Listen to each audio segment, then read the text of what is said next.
Passou então Jesus a increpar as mesmas cidades, as cidades de Pedro, Tiago, João, ou seja, as cidades onde eles tinham sido criados. Passou Jesus a increpar as cidades nas quais ele, Jesus, operara numerosos milagres. Todo tipo de milagre. Os caras tinham visto acontecer para todo lado. O mais impensável. Eles tinham visto as profecias mais messiânicas de Isaías se cumprirem. As promessas mais utópicas de Jeremias se manifestarem. Os sonhos mais bonitos dos profetas se tornarem realidade diante do rosto, da cara e da vida e da casa deles. Mas o coração deles não se convertia, era sempre duro e empedernido, como o de milhares e milhares que me ouvem todo dia, e o coração não se dobra, não se sensibiliza, não se deixa penetrar nem pervadir por nada da graça de Deus.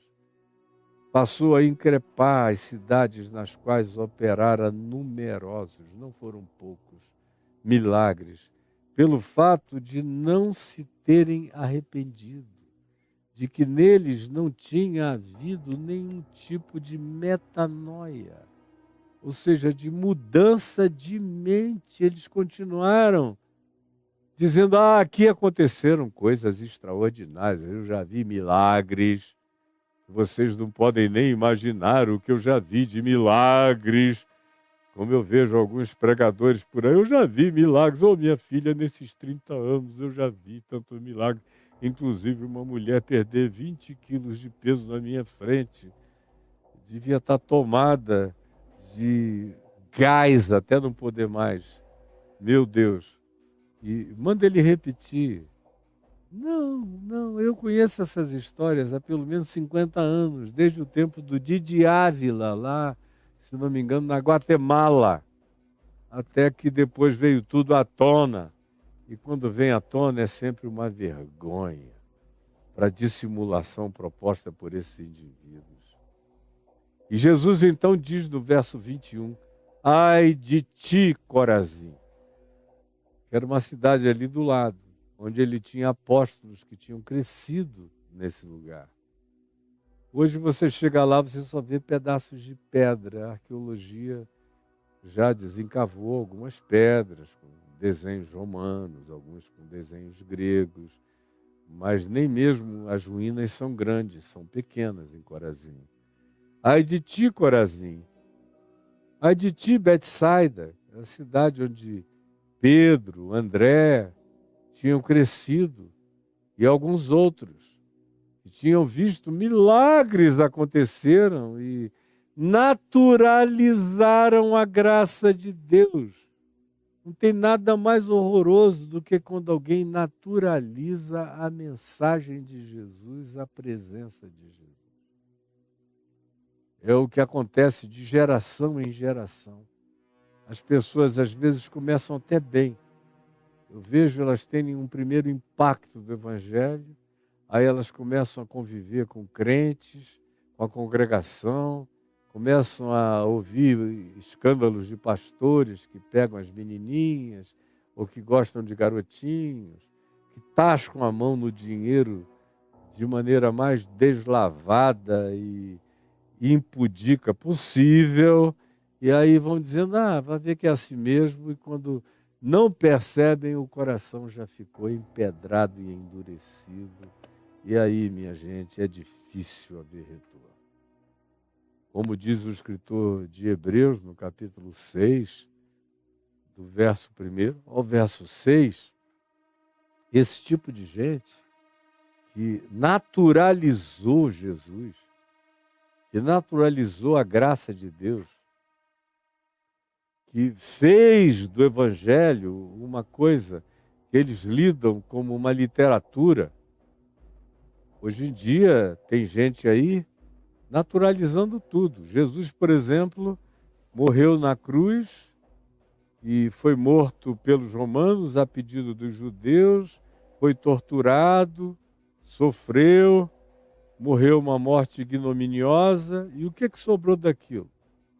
Tem um pessoalzinho agora dizendo que o sangue de Jesus significa apenas isso, o sangue do torturado, o sangue do martírio, o sangue de quem sofreu, mas não tem nenhum poder vicário, salvífico, propiciatório, redentivo, no sangue de Jesus.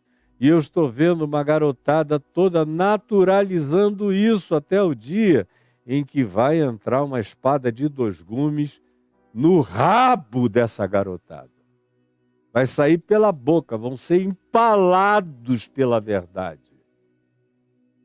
E eu espero ainda estar vivo para eles me procurarem e eu dizer o óbvio, que sem derramamento de sangue não há remissão de pecados, e que foram os romanos que executaram por pedido dos judeus, mas estavam cumprindo a profecia, porque ele levou sobre si todas as nossas iniquidades e as nossas dores levou sobre si. Enquanto nós o julgávamos oprimido, o pessoal ficou apenas considerando Jesus oprimido, torturado, mas perderam a visão salvífica da graça de Deus. E esse pessoal eu encaro batendo no queixo, com toda a veemência do meu pensamento, da minha convicção de fé. Eu estou chamando você às falas. Vocês todos, a soma de vocês. O Evangelho, se vocês continuarem assim, acabou. Morreu para vocês. E vocês vão continuar usando o nome de Jesus como um nome fantasia. Adotem o Mickey, o Pluto, o Pato Donald, qualquer outra coisa. Vai servir melhor para os propósitos teológicos de vocês. Seus meninos idiotados que perderam totalmente a noção. É nojento. Para mim, me dá asco ver o que vocês estão fazendo com o Evangelho de Jesus. Só que eu vou morrer denunciando a mentira de vocês. Pois bem, Corazim, Betsaida, tinham feito esse tipo de naturalização da graça. Milagre. Jesus passa por aqui, ele faz milagres, faz isso, faz aquilo. Mas nada além disso, nada além da superficialidade, nada além daquilo que como seleção, eles selecionam para o seu próprio agrado, mas sem arrependimento, sem metanoia, sem mudança de mente, sem mudança de vida, sem transformação do coração, sem absolutamente nenhum novo nascimento da consciência, sem nenhuma nova criação, nenhuma nova criatura, nenhum ser eclodindo em Deus, fascinado pela graça de Deus, ao contrário. Absolutamente acomodados, como é o que tem acontecido aqui entre vocês, em qualquer das plataformas. Todo mundo quase está ficando e virando isso.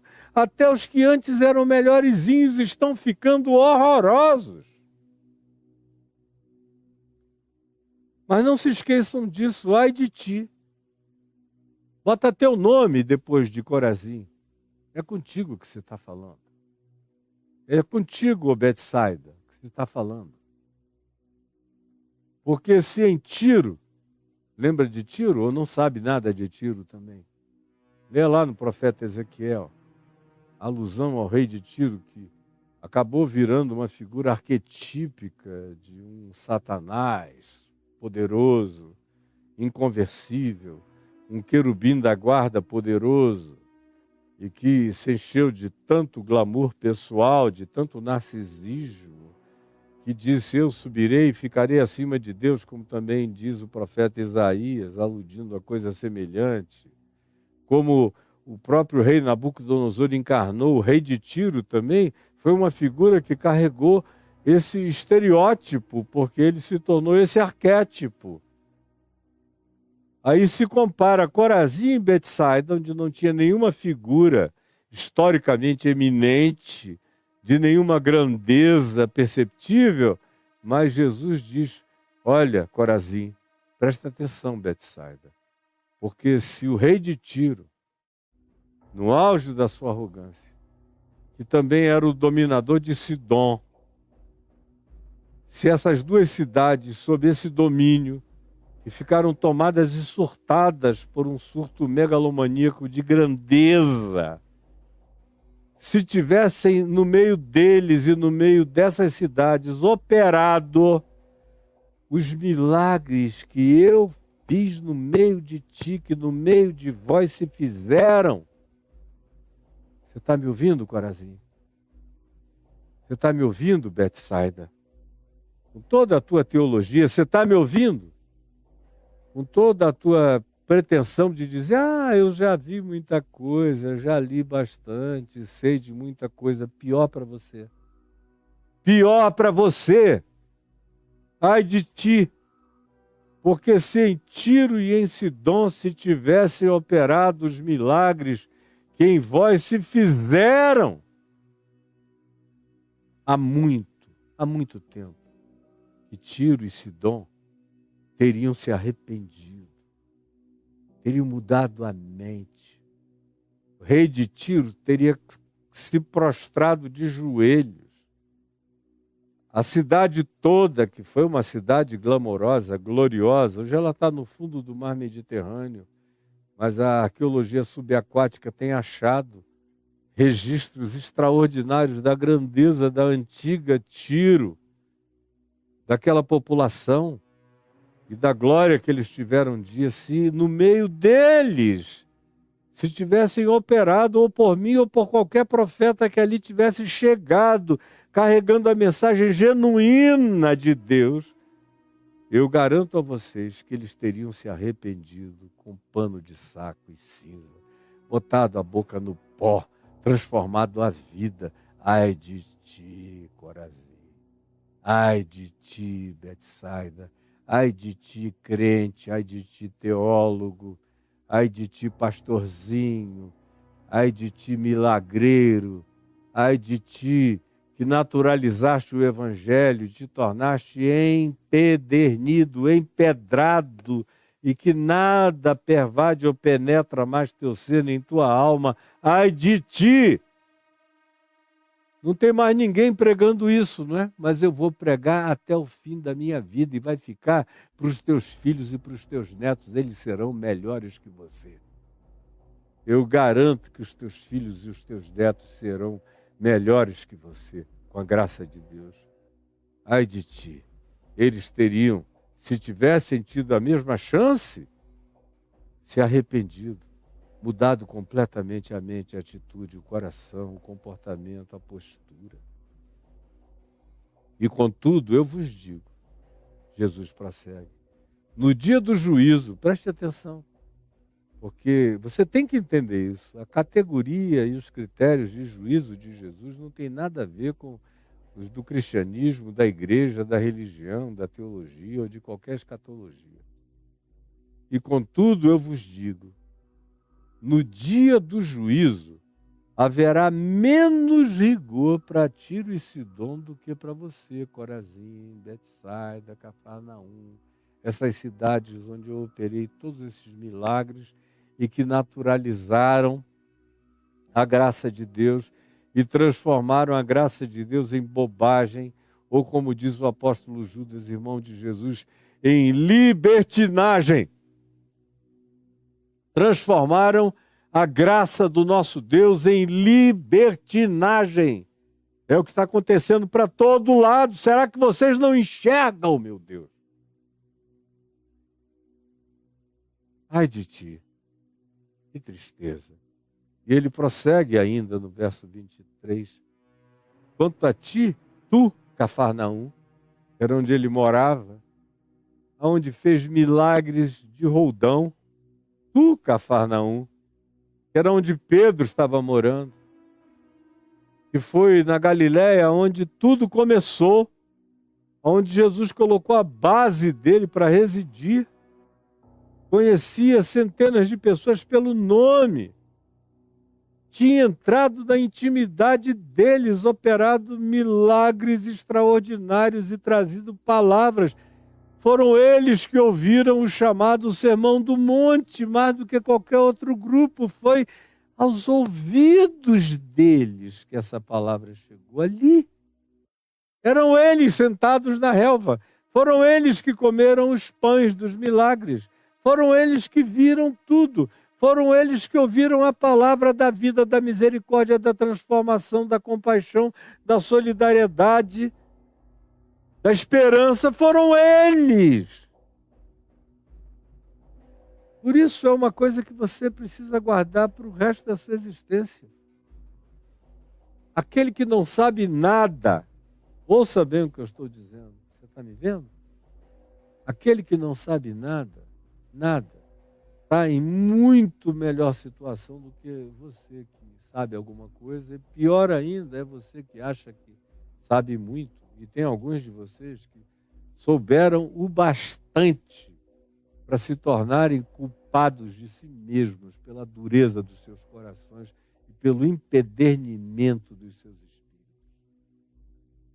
O que o Evangelho diz, e é Jesus quem diz, não sou eu, é Jesus.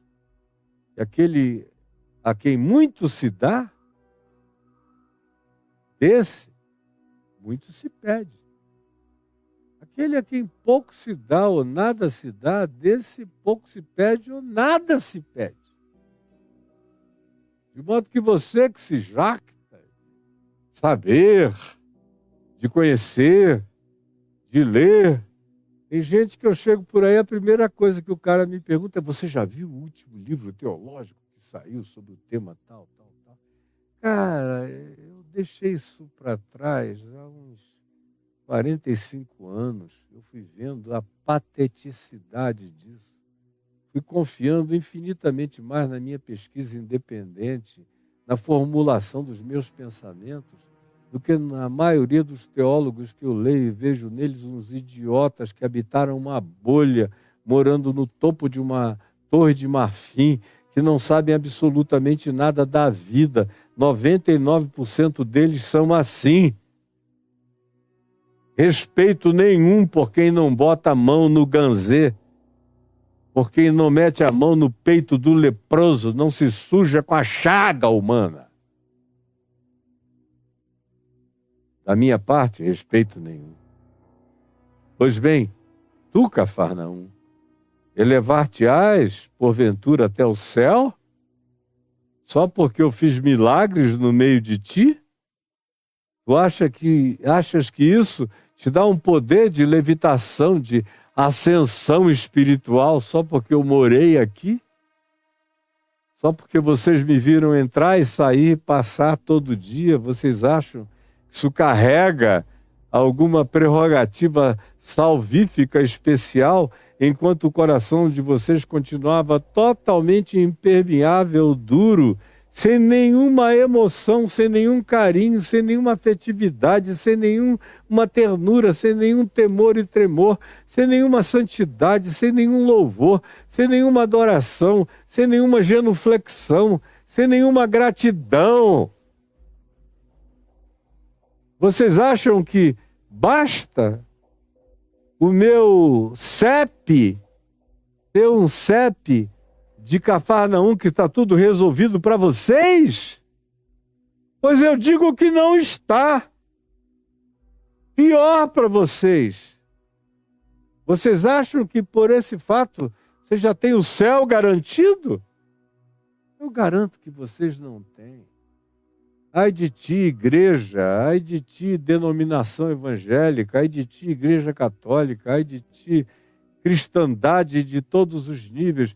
Vocês pensam que porque vocês ficaram sabendo de coisas que eu fiz, faço e ensinei, vocês têm o céu garantido?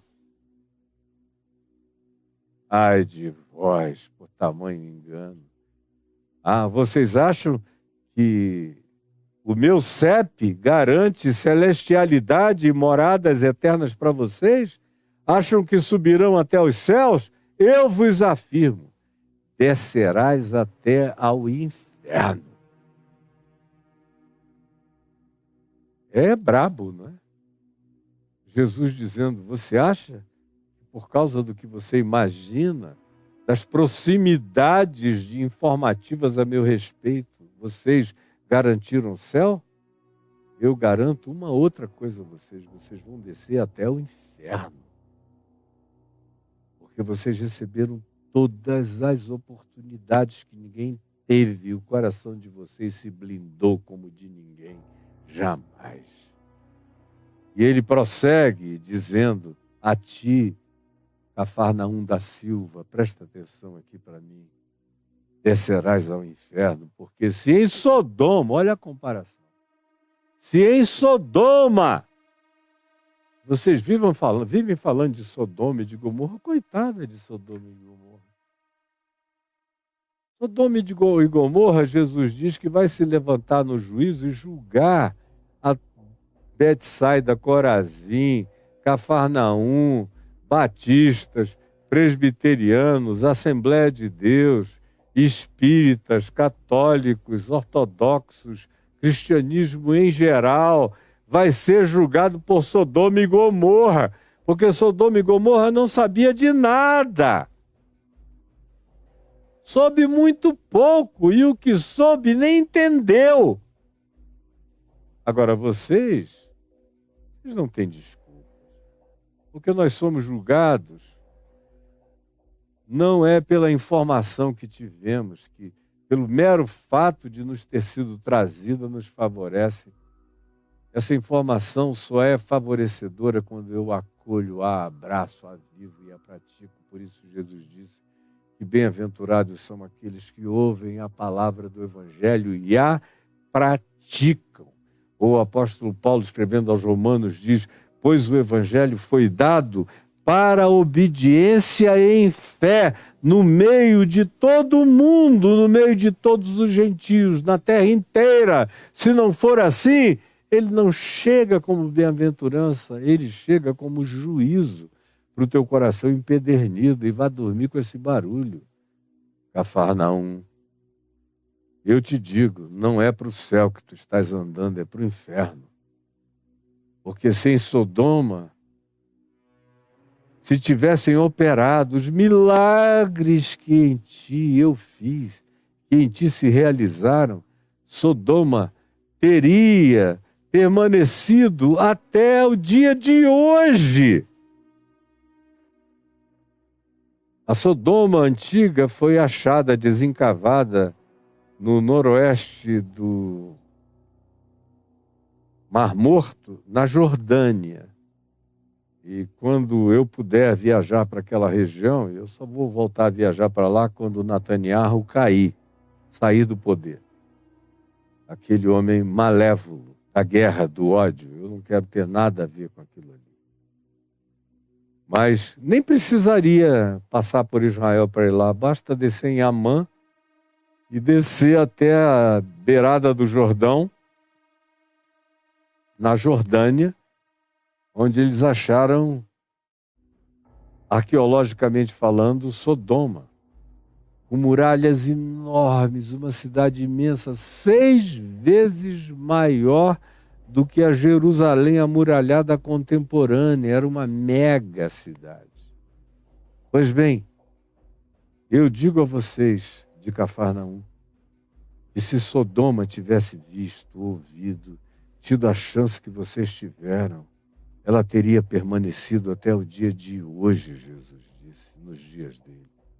Digo-vos, porém, que menos rigor, preste atenção, menos rigor haverá para Sodoma, muito menos do que para as igrejas, do que para o papado, que tem um acumulado de perversidade papal de 1.700 anos de maldade, do que para essa pastorada toda que vive pegando garotinha, garotinho, roubando os pobres, mentindo deslavadamente, inventando milagres que nunca aconteceram. Jesus diz: em verdade eu vos digo, Sodoma teria permanecido até hoje, mas eu vos digo que menos rigor haverá, menos cobrança, haverá mais generosidade, mais misericórdia, mais compensação, mais entendimento, mais justificação para Sodoma no dia do juízo do que para contigo, Cafarnaum presbiteriana, Cafarnaum batista, Cafarnaum luterana, Cafarnaum episcopal, Cafarnaum das igrejinhas independentes, onde tem os seus reininhos e os seus próprios donos particulares.